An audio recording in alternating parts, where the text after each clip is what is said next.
بسم اللہ الرحمن الرحیم الحمد للہ المنزہ من امکان الکذب والصلاة والسلام علی رسولہ المنزہ من امکان المثل۔ مصنف علیہ رحمہ حقیقی بہنوں کے احوال بیان کرنے کے بعد اب علاتی بہنوں کے احوال ذکر کرتے ہوئے فرماتے ہیں والاخوات لأب کالاخوات لأب و ام، اور باپ شریک بہنیں حقیقی بہنوں کی طرح ہیں۔ اصطلاح میں باپ شریک بہنوں کو علاتی بہن کہتے ہیں۔ تو اب اگر کسی کا انتقال ہوا اور اس نے باپ شریک بہنیں چھوڑی ہیں تو ان کو اس کے مال سے کتنا حصہ ملے گا، کب حصہ ملے گا اور کب وہ محروم ہو جائیں گی، مصنف علیہ رحمہ یہاں پر ذکر فرما رہے ہیں۔ تو فرماتے ہیں کہ علاتی بہنیں یعنی باپ شریک بہنیں وہ حقیقی بہنوں کی طرح ہیں۔ جو حقیقی بہنوں کے پیچھے احوال ذکر کیے کہ ان کی 5 حالتیں ہیں، تو یہ علاتی بہنیں جو ہیں وہ ان 5 حالتوں میں شریک ہیں حقیقی بہنوں کے، لیکن ان کی دو حالتیں اور ہیں جن کو مصنف علیہ رحمہ بالتفصیل ذکر کریں گے۔ تو کتنی حالتیں ہیں حقیقی علاتی بہنوں کی؟ وَلَهُنَّ أَحْوَالٌ سَبْعٌ، تو ان کی 7 حالتیں ہیں۔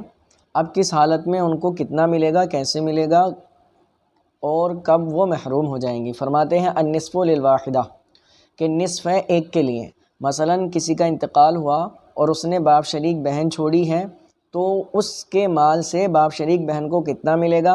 تو فرماتے ہیں اگر ایک بہن چھوڑی ہے تو اس کے مال کا آدھا حصہ اس بہن کو ملے گا۔ اسکرین پر جو مسئلہ چل رہا ہے اس کو دیکھیں کہ مثلا زید کا انتقال ہوا، زید نے ایک باپ شریک بہن چھوڑی یعنی علاتی بہن چھوڑی، اور ہندہ کا انتقال ہوا، ہندہ نے ایک باپ شریک بہن چھوڑی ہے اور شوہر چھوڑا ہے۔ تو اب ان کو کتنا ملے گا؟ ان کو کتنا ملے گا؟ شوہر کو کتنا ملے گا اور باپ شریک بہن کو کتنا ملے گا؟ چونکہ یہاں باپ شریک یعنی علاتی بہن کی بات چل رہی ہے، تو علاتی بہن کو دیکھیں۔ ہندہ کا انتقال ہوا، ہندہ نے شوہر چھوڑا اور باپ شریک بہن چھوڑی، تو اب باپ شریک بہن اگر ایک ہو تو آپ نے پڑھ لیا اس کو کل مال کا آدھا ملے گا۔ اور یہ بھی آپ نے پڑھ لیا ہے کہ اگر کسی کا انتقال ہوا، کسی عورت کا انتقال ہوا، اس نے شوہر چھوڑا ہے، تو اگر کوئی اولاد موجود ہے تو شوہر کو ربع ملے گا، اولاد موجود نہیں ہے تو نصف ملے گا۔ تو یہاں جو ہے باپ شریک بہن کو بھی نصف ملے گا کیونکہ ایک ہے، شوہر کوئی اولاد نہیں ہے تو شوہر کو بھی نصف ملے گا۔ تو دو نصف جمع ہو گئے، کتنے؟ 2 نصف جمع ہو گئے کہ باپ شریک بہن کا حصہ بھی نصف ہے اور شوہر کا حصہ بھی نصف ہے۔ اب یہ آپ نے جان لیا کہ اصحاب فرائض میں سے اگر صرف ایک ہی صنف کے ہوں، ایک ہی قسم کے ہوں، تو ان کا جو عدد ہوگا اسی سے مسئلہ بنا لیں گے۔ تو دونوں کو نصف ہے، اور جب نصف آئے اصحاب فرائض میں سے تو مسئلہ 2 سے بنتا ہے۔ تو مسئلہ بنایا 2 سے، 2 میں سے ایک باپ شریک بہن کو دے دیا اور ایک شوہر کو دے دیا، ٹھیک ہے۔ اب فرماتے ہیں کہ یہ تو جب ہے کہ جب مرنے والے نے ایک باپ شریک بہن چھوڑی ہو، لیکن اگر 2 یا 2 سے زیادہ بہنیں چھوڑی ہیں تو ان کو کتنا ملے گا؟ فرماتے ہیں والثلثان للاثنتین فصاعدۃ عند عدم الاخوات لأب و ام، فرماتے ہیں اور 2 ثلث ہے 2 یا 2 سے زیادہ باپ شریک بہنوں کے لیے، علاتی بہنوں کے لیے، یعنی اگر علاتی بہنیں 2 یا 2 سے زیادہ ہیں تو ان کو 2 ثلث ملے گا، کب؟ جبکہ حقیقی بہنیں نہ ہوں، جبکہ حقیقی بہنیں نہ ہوں۔ اگر حقیقی بہنیں ہوں گی تو 2 ثلث نہیں ملے گا، وہ آگے آ رہا ہے۔ تو فرماتے ہیں کہ اگر زید کا انتقال ہوا اور زید نے باپ شریک بہنیں چھوڑی ہیں 2 یا 2 سے زیادہ اور سگی بہنیں نہیں چھوڑی ہیں، تو ان کو کتنا ملے گا؟ 2 ثلث ملے گا۔ کتنا ملے گا؟ 2 ثلث۔ دیکھیں مسئلہ اسکرین پر کہ زید کا انتقال ہوا، زید نے 2 علاتی بہنیں چھوڑی اور ایک چچا چھوڑا۔ اب علاتی بہنیں 2 یا 2 سے زیادہ ہوں تو کل مال کا ثلث ملے گا۔ اب چچا یہاں پر اسبا ہو جائیں گے، تو اب کیا ہوگا؟ ہم نے دیکھا کہ وارثین میں سے اصحاب فرائض میں صرف 2 بہنیں ہیں، 2 علاتی بہنیں ہیں، اور ان کا حصہ کتنا ہے؟ ثلثان۔ اور جب صرف ایک ہی نوع ہو اور اس میں بھی ایک ہی نوع کا ایک ہی عدد ہو تو مسئلہ اسی کے عدد سے بنا لیتے ہیں۔ تو ان کو کتنا ملا؟ ثلثان، اور ثلثان جب آ جائے تو مسئلہ بنتا ہے 3 سے، فقط اگر ثلثان ہو تو 3 سے مسئلہ بنایا، 3 کا 2 ثلث کتنا ہوا؟ 2، اور جو ایک بچا وہ چچا کو چلا گیا کیونکہ وہ اسبا ہے۔ یہ کب ہے؟ جب کہ حقیقی بہن نہ ہو۔ تو 2 حالتیں ہو گئیں۔ تیسری حالت علاتی بہن کی، وَلَهُنَّ السُّدُسُ مَعَ الْأُخْتِ لِأَبٍ وَأُمٍ تَكْمِلَةً لِلثُّلُثَيْنِ، فرماتے ہیں اور علاتی بہنوں کے لیے ایک حقیقی بہن کے ساتھ سدس ہے، تو یہ جیسے پوتی تھی کہ ایک بیٹی کے ساتھ پوتی کے لیے کتنا تھا؟ سدس تھا۔ اسی طرح یہاں پر اگر ایک حقیقی بہن موجود ہے، علاتی بہنیں چاہے کتنی بھی ہیں، تو ان کو کتنا ملے گا؟ علاتی بہنوں کو سدس ملے گا۔ کیوں؟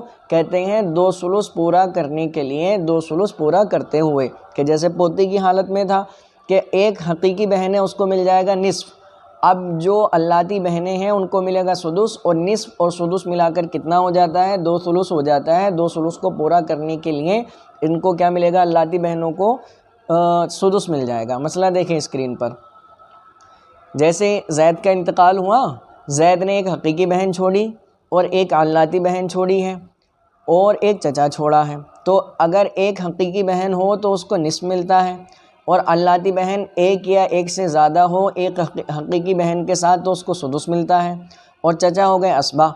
اب یہاں بہن کا حصہ کتنا ہوا؟ نصف، اور اس کا کتنا ہوا؟ حقیقی بہن کا نصف ہوا، علاتی بہن کا کتنا ہوا؟ سدس ہوا۔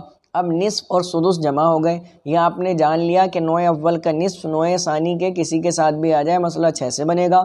تو مسئلہ ہم نے بنایا 6 سے، 6 کا نصف کتنا ہوا؟ 3، وہ حقیقی بہن کو دے دیا، اور اس کا سدس کتنا ہوا؟ 1، وہ علاتی بہن کو دے دیا، بچے 2، وہ چچا کو چلے گئے کیونکہ وہ اسبا ہیں۔ ٹھیک ہے، یہ 3 حالتیں ہو گئیں۔ چوتھی حالت علاتی بہنوں کی، وَلَا يَرِثْنَ مَعَ الْأُخْتَيْنِ لِأَبٍ وَأُمٍّ، فرماتے ہیں علاتی بہنیں 2 حقیقی بہنوں کے ساتھ وارث نہیں ہوتی ہیں، کہ اگر کسی کا انتقال ہوا اور اس نے 2 حقیقی بہنیں چھوڑی ہیں اور علاتی بہنیں بھی چھوڑی ہیں، تو اب علاتی بہنوں کو کچھ نہیں ملے گا، سب حقیقی بہنوں کا جو حصہ ہے وہ ان کو مل جائے گا، باقی جو اسبا ہیں ان کو دے دیا جائے گا۔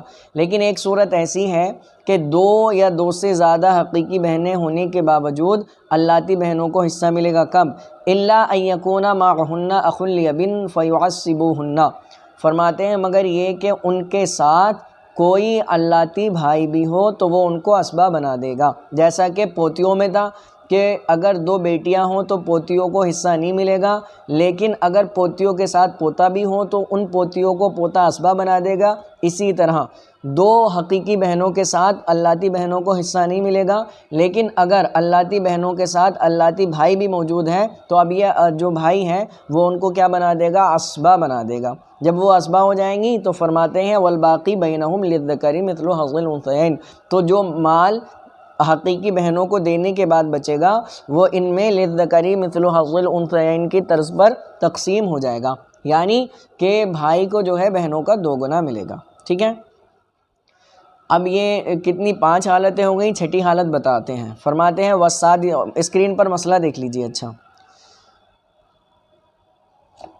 تو فرماتے ہیں 6ٹھی حالت بیان کرتے ہوئے ان یصرن عصبۃ مع البنات او بنات الابن لما ذکرنا، اب 6ٹھی حالت کیا ہے کہ یہ اسبا ہو جاتی ہیں، یعنی علاتی بہنیں کیا ہو جائیں گی؟ اسبا ہو جائیں گی، کس کے ساتھ؟ بیٹیوں کے ساتھ یا بیٹے کی بیٹیوں کے ساتھ، جیسا کہ ہم نے ذکر کر دیا کہ اللہ کے نبی صلی اللہ تعالی وسلم نے فرمایا اجعلوا الاخوات مع البنات اسبۃ، کہ بیٹیوں کے ساتھ بہنوں کو اسبا بناؤ، یعنی کسی کا انتقال ہوا، اس نے بیٹیاں چھوڑی ہیں اور جو ہے بیٹیاں نہیں چھوڑی لیکن پوتیاں چھوڑی ہیں اور علاتی بہنیں چھوڑی ہیں، تو یہ علاتی بہنیں اسبا ہو جائیں گی ان بیٹیوں کی وجہ سے اور کیا ہے؟ ان پوتیوں کی وجہ سے۔ اسکرین پر مسئلہ دیکھیں، مثلا کسی کا انتقال ہوا، زید کا انتقال ہوا، تو اس نے 2 باپ شریک بہنیں یعنی علاتی بہنیں چھوڑی، ایک بیٹی چھوڑی، ایک پوتی چھوڑی، تو اب جو ہے اس صورت میں کیا ہوگا؟ علاتی بہنیں اسبا ہو جائیں گی۔ کیسے اسبا ہو جائیں گی؟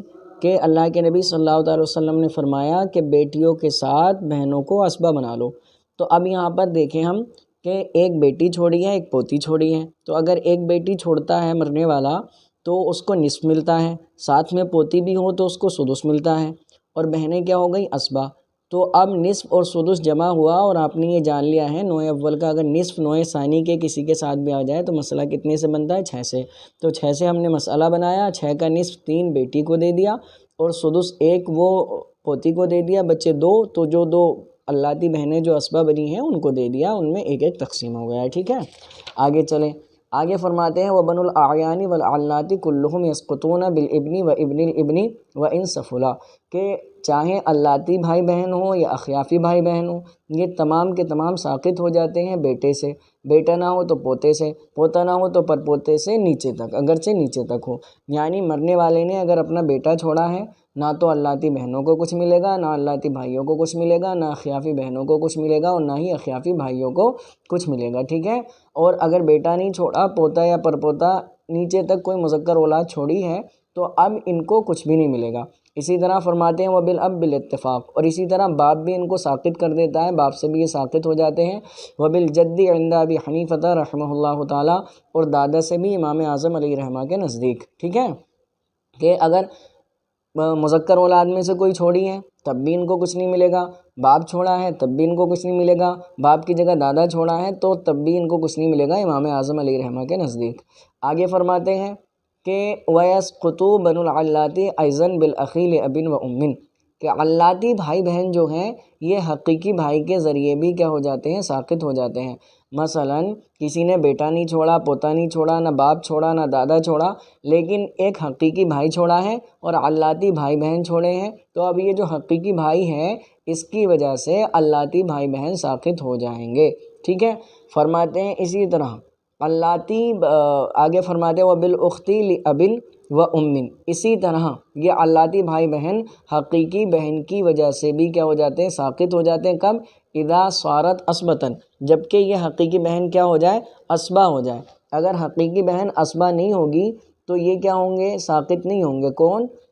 علاتی بھائی بہن ساقط نہیں ہوں گے، لیکن اگر حقیقی بہن عصبہ بن رہی ہے تو اب یہ علاتی بھائی بہن کیا ہو جائیں گے، ساقط ہو جائیں گے۔ اور اس کے عصبہ بننے کی صورت کیا ہے؟ مثلاً کیا ہوا کہ مرنے والے نے ایک بیٹی چھوڑی، ایک حقیقی بہن چھوڑی اور ایک باپ شریک بہن چھوڑی، ٹھیک ہے۔ اب ایک بیٹی چھوڑی اور ایک حقیقی بہن چھوڑی، یہ آپ نے جان لیا ہے کہ بیٹی کے ساتھ بہن کیا ہوتی ہے، عصبہ ہوتی ہے، اور پہلا درجہ حقیقی بہن کا ہے، اس کے بعد علاتی بہن کا ہے۔ تو اب حقیقی بہن بیٹی کی وجہ سے عصبہ ہو گئی، تو اب یہ علاتی بہن کیا ہو جائے گی، محروم ہو جائے گی۔